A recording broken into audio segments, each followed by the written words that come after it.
요즘 정치권의 최대 화제는 과거와 현재의 대통령 부인 이야기입니다. 여야가 공수를 바꿔가면서 공방을 벌이고 있는데요. 어제도 김건희 여사와 김정숙 여사의 의혹을 두고 여야가 맞붙었습니다. 무슨 일이 있었는지 치열한 실전이 오간 현장으로 가보겠습니다.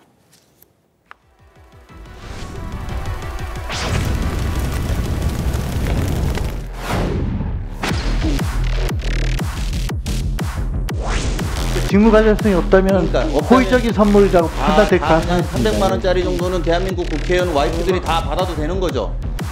질문입니다. 네. 여기 뒤에 계신 국장님들이나 이런 분들도 다 부인들이나 남편분들이 직무 관련성이 없다가 판단되면 받아도 되는 거죠? 김건희 여사에게 그런 조사 요청을 했는지를 물어보는 겁니다. 저에게 했던 것처럼 똑같이 조사 권한이 없지만 조사 요청을 했잖아요. 김건희 여사한테 왜 안 했습니까? 거기에는 불이익이 발생할 가능성이 없습니다.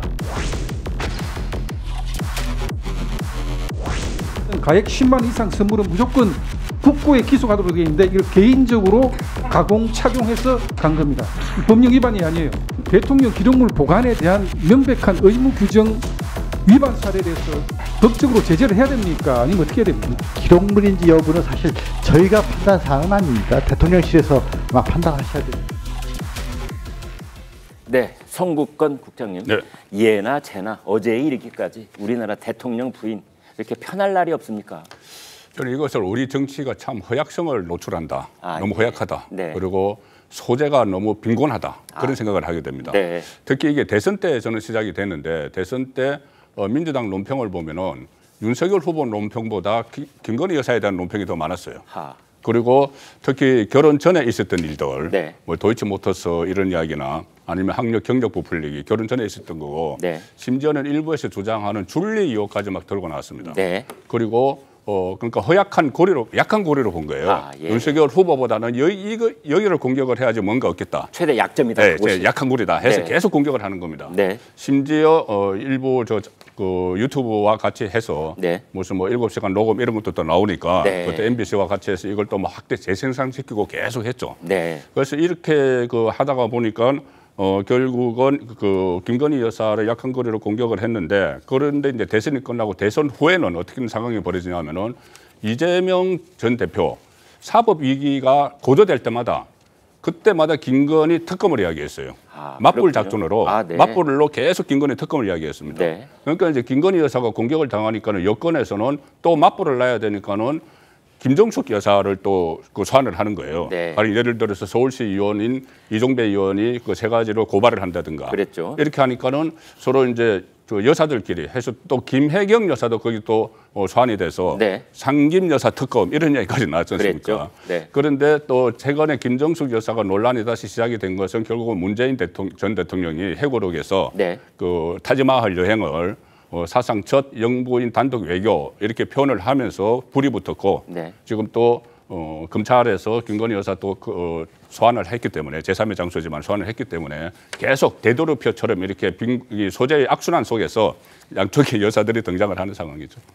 자, 이런 가운데 김정숙 여사의 고가의 옷값 의혹을 수사 중인 경찰이 당시 김 여사가 자주 이용했던 강남의 한 의상실 관계자로부터 상당히 의미 있는 진술을 확보했다고 합니다. 자, 최지원 기자, 어떤 내용이죠? 네, 이 김정숙 여사가 문재인 전 대통령 재임 시절에 서울 강남의 유명 디자이너가 운영하는 의상실 옷을 즐겨 입은 걸로 알려졌던 바가 있죠. 이 경찰은 최근 이 의상실로부터 김 여사 구매 내역을 제출받고 이 관계자를 참고인으로 소환 조사했습니다. 관계자는 조사에서 김 여사 측이 의상 수십 벌을 구매했고 수천만 원을 대부분 현금 결제했다 이런 진술을 한 걸로 알려졌는데요. 이 옷들을 살 때 쓴 현금이 조폐공사에서 갓 나온 신권으로 한국은행 띠지가 묶인 관봉권이었다 이런 진술도 한 걸로 전해졌습니다. 앞서 김 여사 측은 옷값 논란에 대해서 모두 사비로 지급했다 이런 입장을 유지해 왔었는데 사비일 경우에는 국가기관에 주로 지급되는 관봉권을 어떻게 개인이 소유하고 이걸 또 쓸 수가 있겠느냐 이런 의문이 남아있는 상황입니다. 이에 대해서 김 여사 측은 별다른 입장을 내지 않았습니다. 네.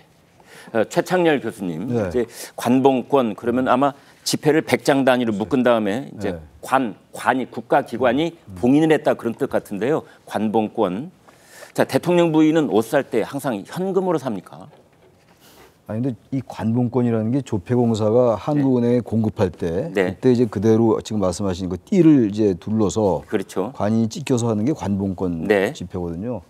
저는 그걸 본 기억이 별로 없어요. 저 같은 사람이 볼 수 있겠습니까?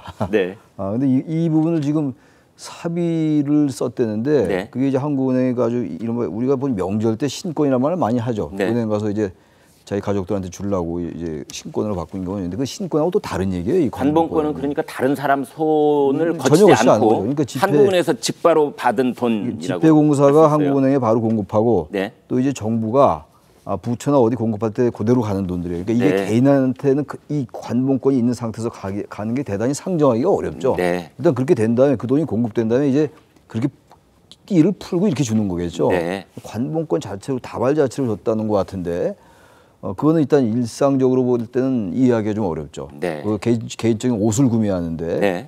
관봉권에 띠지가 둘린 돈을 지불했다라는 거 아니에요 지금? 관봉권이면 일단 우리가 그게 공적 공적 돈이라는 돈이다 이렇게 개념이죠. 상정을 해볼 수가 있는 우리가 거죠. 사적으로 쓰는 돈에는 관봉권이 들어갈 수가 없죠. 네. 그게 공급된다 하더라도 이제 시중에 풀릴 때는 그런 관봉권 형태로 풀리는 건 아니거든요. 네.